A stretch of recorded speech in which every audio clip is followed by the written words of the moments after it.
সবাইকে বাঁচাও, আশা করি সবাই ভালো আছো।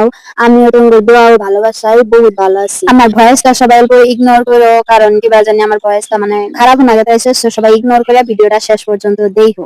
তো আমি ফটো পোস্ট করছিলাম, ফটো পোস্ট দেখে হয়তো বুঝছই যে আমি জলেশ্বর গেছিলাম। আর এই দিয়ে আমি দুইবার গেলাম জলেশ্বর। কারা জলেশ্বর গেছে অবশ্যই কমেন্ট করে জানাবা। তো এই ভিডিওর মধ্যে আমি জলেশ্বর যায় কি কি দেখছি, তো আমরা সবাই রেডি হয়ে গেছি। আমি, কাকি, মা, দিদি, দাদু ভাই মানে সবাই গেছিলাম আর কি। তারপরে অটোওয়ালা বাড়ির সামনে এসে আমরা খাইছি, অটো চড়ে আর কি যাম। তো অটো নিচে এই জন্য মানুষ গেছি বহুতটি, অটো নিচে ভাবি গেছিল আর কি বহুতটি গেছিলাম, সেই জন্য অটো নেওয়া হয়েছে। রাস্তাতে যাম আর 5 দিন না থাকি আর হয়, তার মধ্যে আরো মেয়ে মানুষ কেমন পেলাম, খালি মেয়ে মানুষই পাওয়া যায় না, ছেলে মানুষও পাওয়া যায়। মেয়ে মানুষ বলতে আমি তো পজ দেওয়াই পারি না, তো এনার পজ দেবার নিচ্ছিলাম যে দেখি কিবা দেখা। যাই হোক, এই ব্রিজ হয়তো আশা করি সবাই জানো, এটা হইলো যে জগিগোপা ব্রিজ। আন্দোলন থেকে জলেশ্বরের ডিস্টেন্স বহুত মানে বহুত টাইম লাগে গেতে। আমরা তো সকাল ধরে যে 8টা টাইমে বাড়াইছিলাম, এমনিতেই ধরো গেতে বহুত টাইম লাগছে, সেটা তো বাদই থাকে। তারপরে হলো রাস্তার মধ্যে বহুত বাধা সাধা আইছে, সেই জন্য আরো বেশিরভাগ লেট হয়ে গেছে। বহুত রাস্তা আইহা তারপরে আবার রিটার্ন যাওয়া লাগছে। এই যে এনে ধরো যে আঙ্গুর আটকাই দিছে, মানে বহুত গাড়ি যাবার দিতেছে না, অনলি হয়তো বা প্রাইভেট কার চার্জ আছে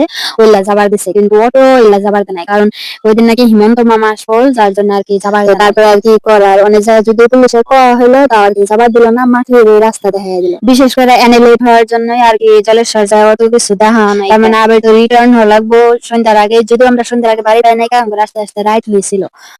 তো আর কি করার, বরাবরই ওই মাটির রাস্তা দেখা হইলো। এনে সবাই ক্রেভিং ছিল যে একটা খাবো। তো তারপরে তো বাড়ি গেছে অনেক, মানে কিছু নিবার নি কাজ গাড়ির মধ্যে বসে থেকে খাবো। তো যাইয়া এই যে বড়া নিয়ে এসে আর পাপড় নিয়ে এসে, যাই হোক সবাই মিলে খাওয়া দাওয়া করলাম।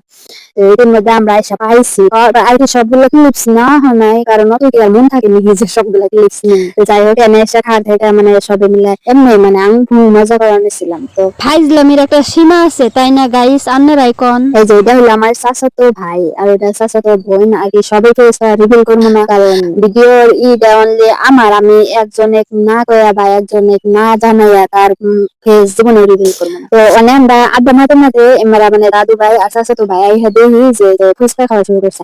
আমি যে এর আগের বার আসছিলাম, এর আগের বার মানে বহুত দোকান আসলো, কিন্তু এবার দেখলাম না অত দোকান। তারপর আমি বললাম যে আমি অল্প ফুচকা খাই, পরে আমাকে দিল, মানে আমি ফুচকা খেলাম। যদিও আমি 2টা ফুচকা খাইছি, কারণ আমি ফুচকার স্বাদ পাই না। তার ভাবেন ফুচকাটা কিরকম আসলো, মেয়া মানুষ হয়ে 2টা ফুচকা খাইছে। যাই হোক, এর আগের বার বহুত সুন্দর আসলো বস্তুগুলো। আর এর আগের বার মানুষ বহুত ছিল, মানুষও কম দেখলাম, মানে জানি নাকি সিজন বিজয় মানুষ হয়নি। তো যাই হোক, এরপর আইছিলাম যে ছোট বাচ্চাটার কাটা নিয়ে চুল কাটা নিয়ে, চুল কাটা হওয়ার পরে নাই সবশেষে আমি খুবই দুঃখিত, কিছু কিছু ভাই ব্রাদাররা মানে দেখা করবার চাইছিলাম, তাগর হাতে দেখা নাই। তো আমি খুবই আন্তরিকভাবে দুঃখিত, আর আমি সবার কাছে ক্ষমা চাই তার জন্য, কারণ আমার সময়ের খুব অভাব আছে। মানে বললাম না, বেশি আমি কিছু দেখতে পারি নাই জলেশ্বর যাই। তো আজকের এই ভিডিও এই পর্যন্তই। সবাই ভালো থাকেন, সুস্থ থাকেন, আর যারা শেষ পর্যন্ত ভিডিওটা দেখছেন অবশ্যই কমেন্ট করে জানাবেন।